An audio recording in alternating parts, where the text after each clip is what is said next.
بہت شکریہ ڈاکٹر فرحت آپ کے وقت کا. سب سے پہلے تو یہ بتائیے گا کہ یہ اقدام کیوں اتنا ضروری تھا, اس کی کتنی افادیت ہے, اور اب ہم دیکھ رہے ہیں کہ افغان حکومت بھی اس کے خلاف بول رہی ہے, کچھ ہیومن رائٹس جو ہے وہ بھی اس کے خلاف بول رہی ہے, لیکن خود پاکستان کے لیے کتنا ضروری تھا اس وقت یہ فیصلہ؟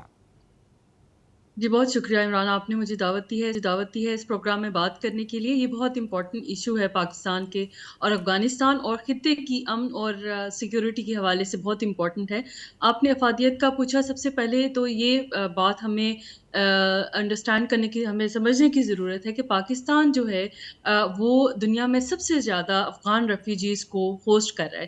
اور پاکستان میں جو ابھی طالبان کی حکومت آئی ہے کابل میں, امریکہ کا انخلا ہوا ہے, تو اس وقت تقریباً 6 لاکھ جو تھے اور مہاجرین وہ پاکستان آئے تھے, اور کچھ ایسے 2022 میں تھے جو 2022 میں جی 2022 میں آف کورس.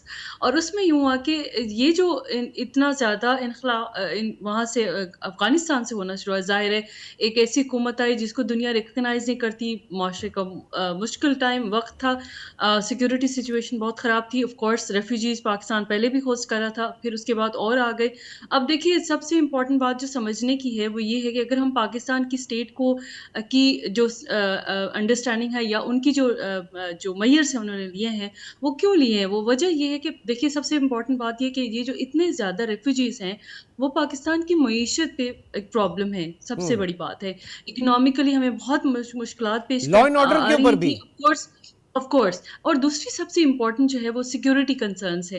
ابھی پورے سال میں اگر آپ دیکھیں جو بھی دہشت گردی کے واقعات ہوئے ہیں اس میں بہت زیادہ پرسنٹیج افغان اور یا ان سے منسلک لوگوں کی اس میں ہے. ٹی ٹی پی کے حوالے سے دیکھیں, اگر بہت سارے جو ملیٹنٹس گروپس ہیں ان کے حوالے سے دیکھیں تو ان میں ریکروٹمنٹس کی جو پروسیسز ہیں وہ ہم نے دیکھا ہے کہ وہ جو مانیٹر کر رہے ہیں سیکورٹی ایجنسیز بھی, سب لوگ بھی, وہ یہ دیکھ رہے ہیں کہ یہاں سے ریکروٹمنٹس ہوتی ہیں. وجہ یہ ہے کہ ان کو افغان, ظاہر ہے وہاں سے ریفیوجیز آتے ہیں, they had problems, social issues بھی, اکنامک ایشوز بھی, سو ان کے لیے بہت آسان ہے ملیٹنٹ گروپس کے لیے کہ یہاں سے ریکروٹمنٹ گراؤنڈس. اور جو ابھی ریسنٹلی آپ نے دیکھا ہوگا ہمارے چترال ناردرن ایریاز میں جو پرابلم شروع ہوئی, اس کی وجہ سے زیادہ بلیم گیم ہم جو ہوئی, اور آف کورس اس میں جو ہے نا ایویڈنس بھی موجود تھے جس میں طالبان, جو تحریک طالبان پاکستان ہے اور طالبان کا بھی جو کنڈمنیشن وہ بہت لیس آئی. ہم نے ان سے ریکویسٹ بھی کی پاکستانی اسٹیٹ نے کہ آپ ان کے ساتھ ان کو ڈیل کریں, لیکن وہ اتنا زیادہ رسپانس نہیں آیا پاکستانی اسٹیٹ کو. اس اچھا, کی وجہ سے ایک ون آف دا ریزن یہ ہے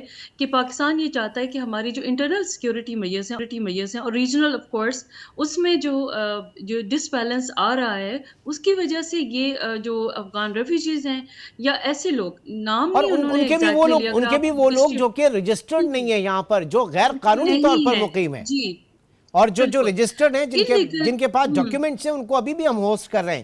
لیکن ڈاکٹر فرحت جی یہ بالکل ایسی بتائیے بات گا ہے. کہ یہ جو ہجرت ہوئی افغانستان سے وہ نہ صرف پاکستان بلکہ ایران میں بھی ہوئی تاریخی طور پہ اگر دیکھیں, لیکن ایران نے ان کو کنٹین رکھا, ان کو جو پناہ گزین کیمپس کی طرف, اور ان کو ایکسس نہیں دیا پورے ملک کا. پاکستان میں تو ہم نے دیکھا جناب, وہ کراچی سے پشاور اور جہاں کہیں پر بھی وہ چلے جائیں جہاں چلے جائیں کاروبار کر لیں. یہ تو ہماری اپنی غلطیاں تھیں نا جو یہاں تک معاملات پھر پہنچے. یہ تو سرویلنس کے اور ہمارے جی مینجمنٹ کے بالکل. ایشوز میں تھے. ایگزیکٹلی آپ کو میں یہ جو میں بتانا بھی یہ چاہ رہی تھی کہ کچھ دیکھیے گورننس کے ایشوز پاکستان میں بہت زیادہ ہیں.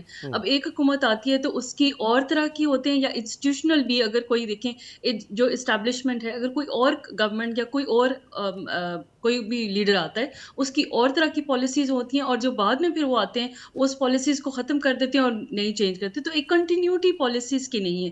یہ ایک بھی بہت بڑی وجہ ہے عمران, کہ جو ہے نا یہ پرابلم ہمیں افغان ایشوز کا ہمیشہ سے رہا ہے. میں اس کو مانیٹر کر رہی ہوں پچھلے 10-12 سال سے, اور آلموسٹ جب بھی میں دیکھتی ہوں پاکستان نے ہمیشہ یونائٹڈ نیشنز کو بھی یہ کہا ہے کہ ان ریفیوجیز کے معاملات اور ان کے پرابلمس جو ہے نا, مجھے اچھی طرح یاد ہے when I completed my MPhil اور میں ریسرچ کری تھی ان کے اوپر, تو تب بھی یونائٹڈ نیشنز کے ساتھ پاکستان کی یہ کانورسیشن تھی کہ ان ریفیوجیز کو واپس جانا چاہیے. وجہ یہ ہے کہ ہم پاکستان اکنامکلی اتنا آف کورس اسٹیبل نہیں ہے. سیکیورٹی ہمارے ایشوز رہے ہیں, ہمارے گلوبل ریجنل ایشوز ہمارے رہے ہیں, سیکیورٹی کے ایشوز رہے ہیں, گورننس کی آپ کو معلوم ہی ہے عمران کہ یہ ہمارا بہت بڑا ایشو ہے.